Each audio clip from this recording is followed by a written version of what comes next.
नमस्कार दोस्तों, ocean network में आपका स्वागत है। मैं हूं ओमकार चौधरी। मूल विषय पर आने से पहले दो घटनाओं का उल्लेख करना मैं जरूरी समझता हूं।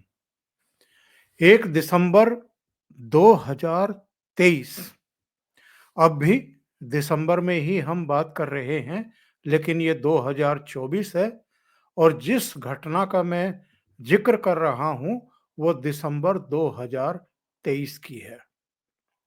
यही सत्र चल रहा था, यानी शीतकालीन सत्र चल रहा था और मोदी सरकार उस सत्र में कई महत्वपूर्ण बिल पारित कराना चाहती थी।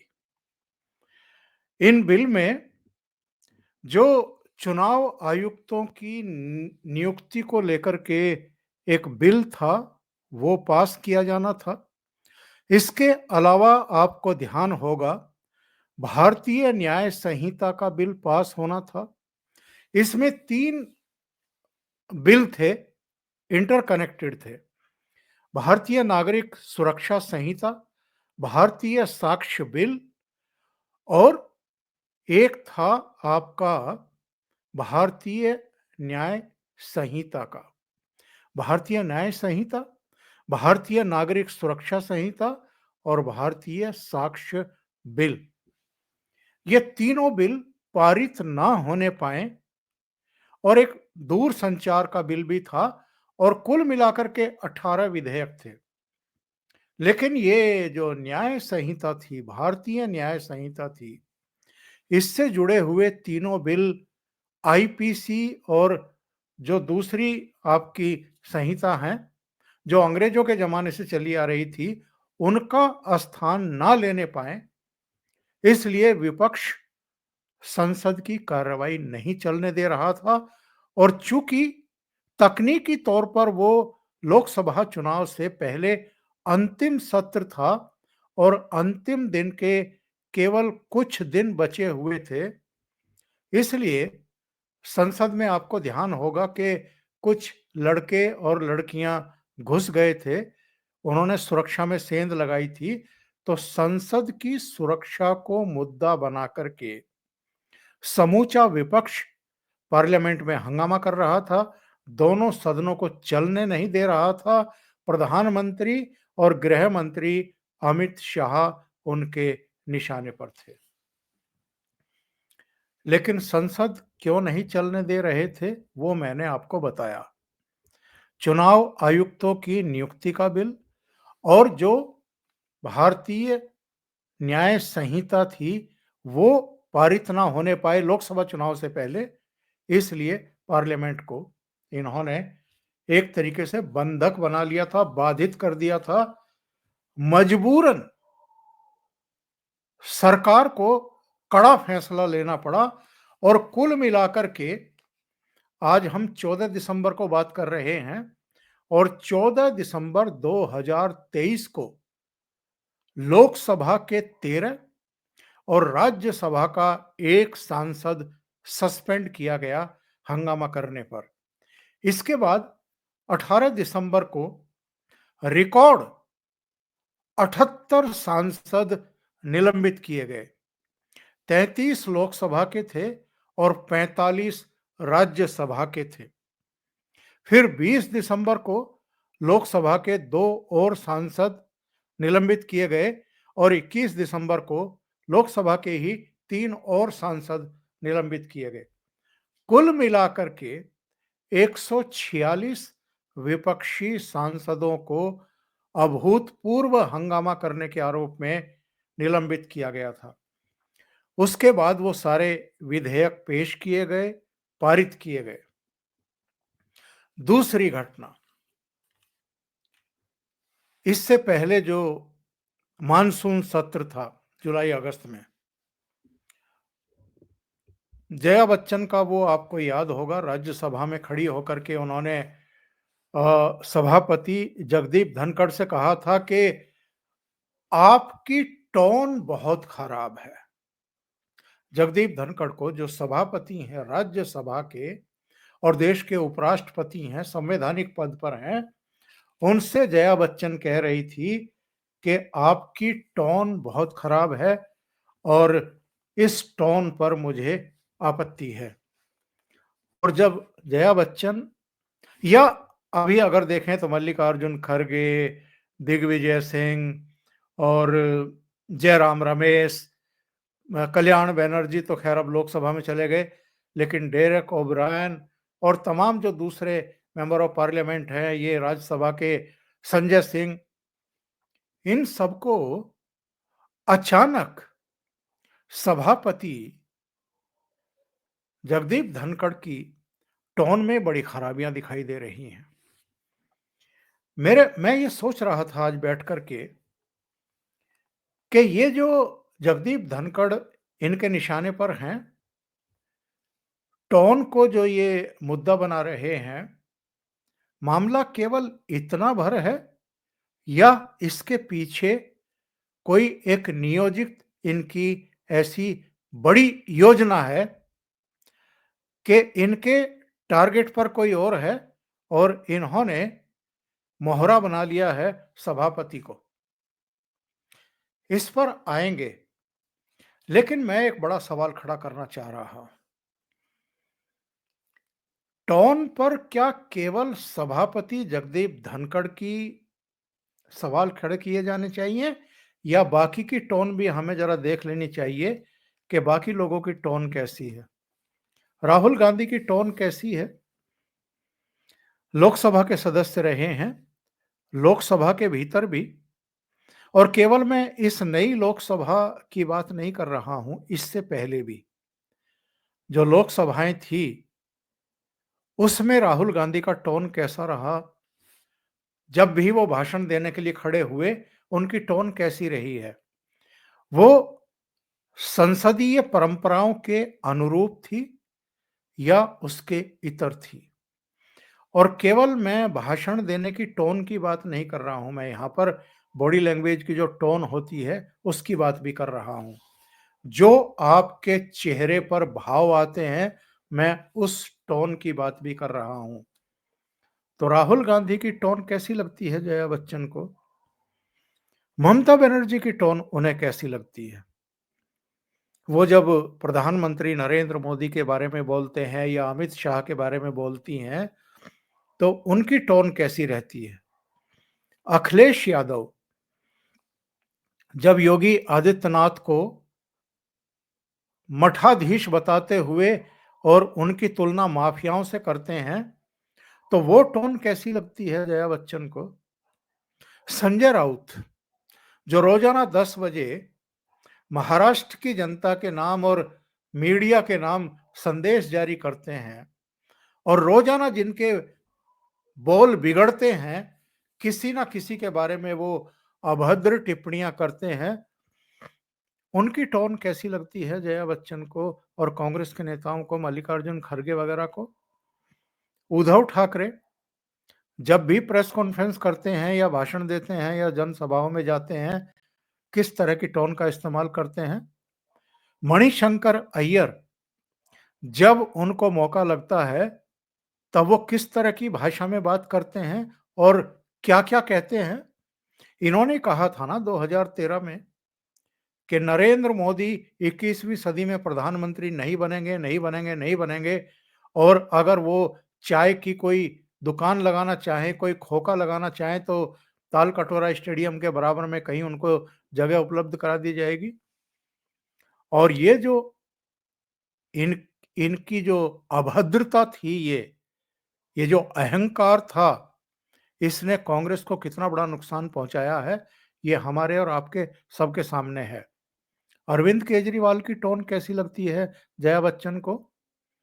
जब वो कहते हैं कि सर्जिकल स्ट्राइक के कोई सबूत नहीं, एयर स्ट्राइक के कोई सबूत नहीं, और पूर्वी लद्दाख में या गलवान में या डोकलाम में हमारी सेना पर जिस तरह का वो सवाल खड़े करते थे, उनके पराक्रम पर, उनके कौशल पर, उनकी वीरता पर, उनकी टोन कैसी लगती थी?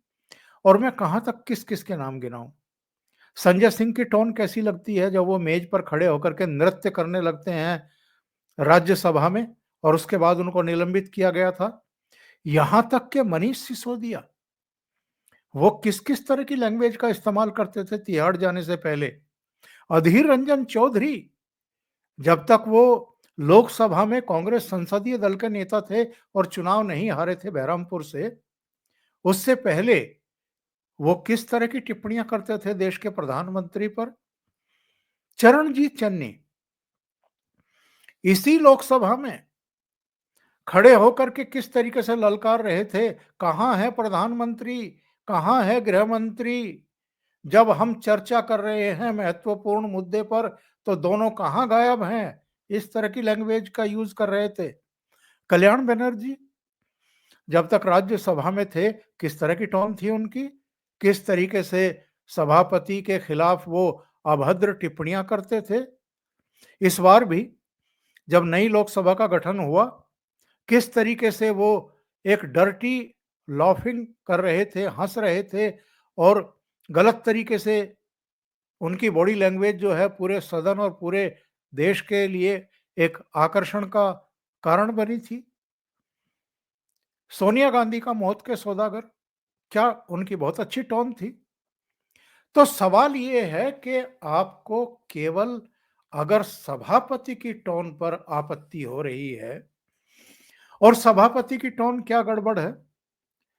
जगदीप धनखड़ एक सख्त प्रशासक रहे हैं। वो जयपुर राजस्थान हाई कोर्ट के बार एसोसिएशन के भी प्रेसिडेंट रहे, वहां वो एमएलए भी रहे, वो मेंबर ऑफ पार्लियामेंट भी रहे, वो चंद्रशेखर सरकार में केंद्र में मंत्री भी रहे, वो पश्चिम बंगाल के राज्यपाल भी रहे और राज्यपाल रहते हुए ममता बनर्जी को कभी वो फूटी आंखों सुहाए नहीं। उसके बाद प्रमोट होकर के यहां दिल्ली आए। प्रधानमंत्री नरेंद्र मोदी ने बहुत सोच समझ करके ही उनको उपराष्ट्रपति बनाया, ताकि राज्यसभा को किसी तरीके से ये जो नृत्य होते हैं टेबल पर चढ़ करके, इससे मुक्त कराया जा सके, नियंत्रित कराया जा सके सांसदों को, पॉलिटिकल पार्टियों को। और जब जगदीप धनखड़ ने नियंत्रित करने की कोशिश की, तो देखिए जया बच्चन क्या कह रही थी अगस्त में, आपकी टोन ठीक नहीं है। जया बच्चन की टोन ठीक रहती है जब वो अपने परिवार के साथ निकलती है कहीं किसी फंक्शन के लिए और कैमरा पर्सन अचानक उनकी तस्वीर लेने की कोशिश करती हैं, तो उनकी टोन बिल्कुल ठीक रहती है।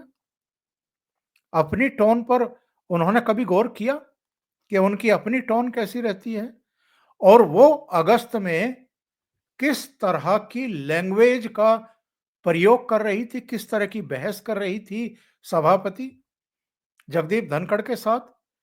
क्या विपक्ष, जो एक चेयर की गरिमा होती है, पीठासीन जो सभापति होते हैं या उपसभापति होते हैं, उनका सम्मान करना भूल गए हैं, या जानबूझ करके टकराव के हालात पैदा कर रहे हैं और सदनों के भीतर अराजकता की स्थितियां पैदा कर रहे हैं।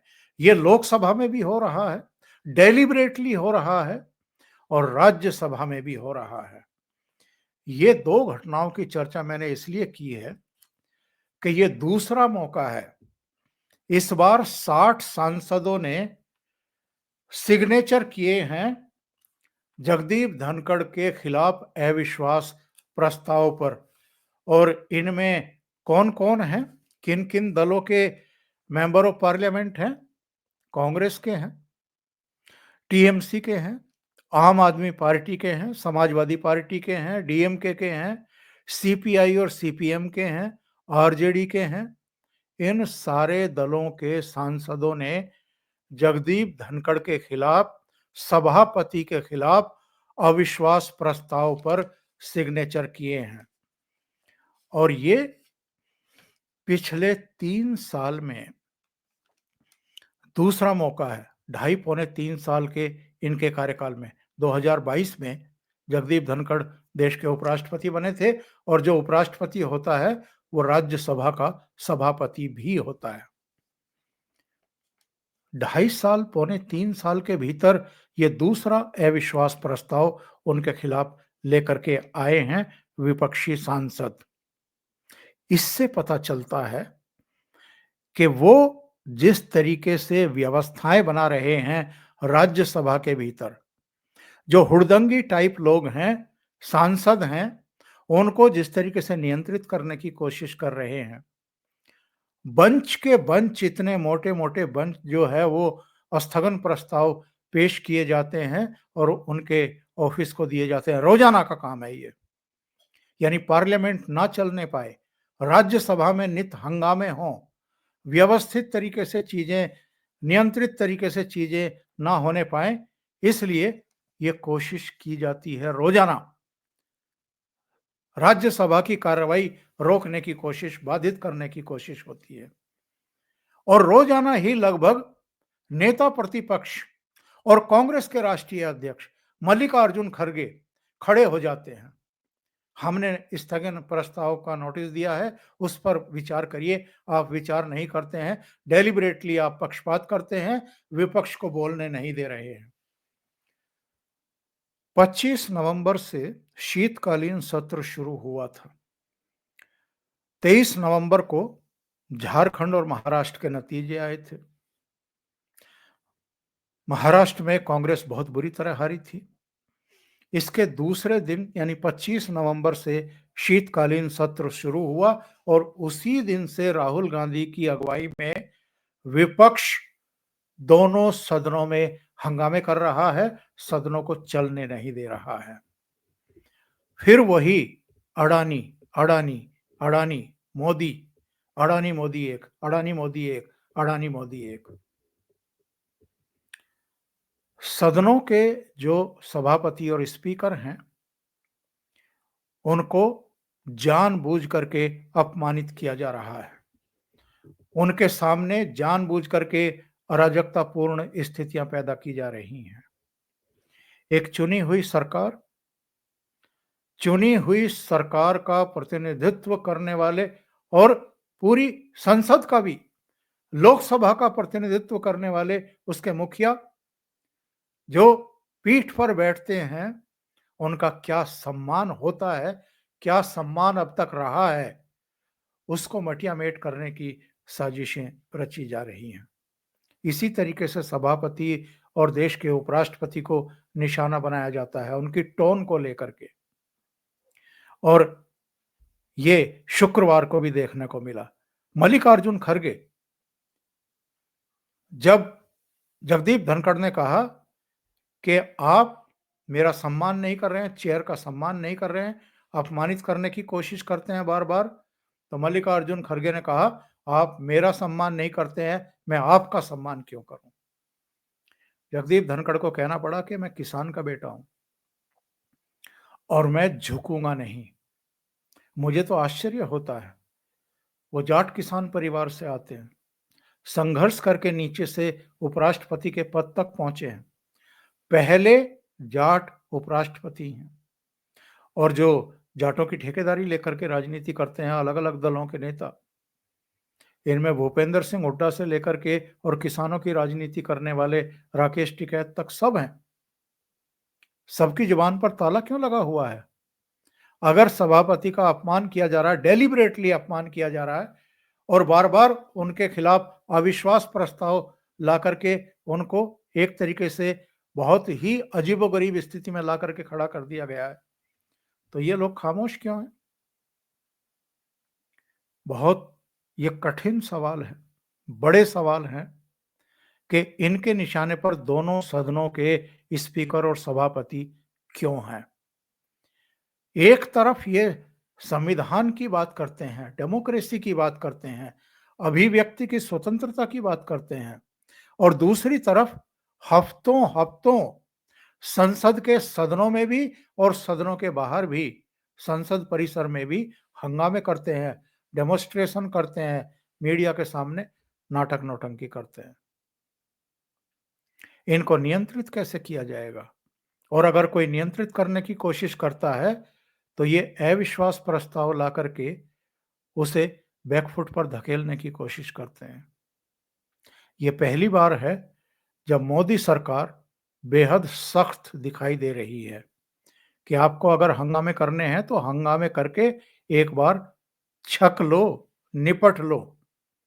इसलिए आपने देखा होगा दोनों सदनों में जैसे ही शुरू होते ही, सदन खुलते ही ये हंगामा करना शुरू करते थे, दोनों स्पीकर भी और सभापति भी सदन की कार्रवाई दिन भर के लिए स्थगित करके अगले दिन के लिए कह देते थे। जब इन्होंने देख लिया कि सरकार इस बार इनको सबक सिखाने को मन बना चुकी है और इनके प्रेशर में नहीं आ रही है, तब जाकर के अब ये संविधान पर बहस के लिए तैयार हुए हैं।